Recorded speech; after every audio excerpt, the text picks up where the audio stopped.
خبر شامل کرتے ہیں لاہور مانگا منڈی سے لائیو وسیلہ نیوز رجسٹرڈ چینل کے نمائندے ملک ممتاز حسین کی رپورٹ کے مطابق Quaid Azam institute of medical and health sciences Lahore campus کی سالانہ تقریب تقسیم اسناد کا انعقاد ہوا، جس کی صدارت ملک مہدی حسن advocate C O Quaid Azam institute of medical and health sciences group of colleges نے کی۔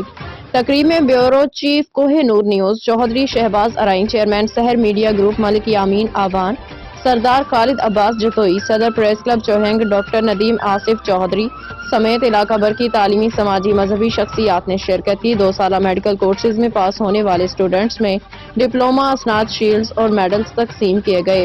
ادارہ کے director Hamid Ali Raza, principal madam زارا حمید سمیت تمام فیکلٹی ممبران کو بیسٹ پرفارمنس پہ شیلڈز، میڈلز اور سرٹیفکیٹ سے نوازا گیا۔ کالج کے چیف ایگزیکٹو ملک مہدی حسن ایڈوکیٹ نے اپنے خطاب میں کہا کہ ہمارے اسٹوڈنٹس ہمارے ہیرو ہیں، ہمیں ان پہ فخر ہے۔ ہیلتھ پروفیشنل بن کے انسانیت کی خدمت کریں۔ پروفیشنل ایجوکیشن ملک و قوم کی ترقی کے لیے بہت ضروری ہے، ہمارا ادارہ اس کے لیے بھرپور کوشاں ہے۔ تمام مہمانوں نے پاس آؤٹ ہونے والے اسٹوڈنٹس کو مبارکباد دی اور ملک مہدی حسن ایڈوکیٹ کی تعلیمی دوستی پہ خراج تحسین پیش کیا۔ جمائمہ ہے، میں قائد اعظم انسٹیٹیوٹ کی میڈیکل کالج کی اسٹوڈنٹ ہوں۔ میں نے آج فارمیٹری ٹیکنیشین کا ڈپلومہ پاس کیا ہے۔ میں بہت خوشی ہوں، ہمارے کالج کا ماحول بہت اچھا ہے، ٹیچرز بہت سنسیئر لوئل ہیں، بہت اچھا ہمیں پڑھاتے ہیں اور ماشاءاللہ سے میں بہت زیادہ خوش ہوں، ہمارا کالج بہت اچھا ہے۔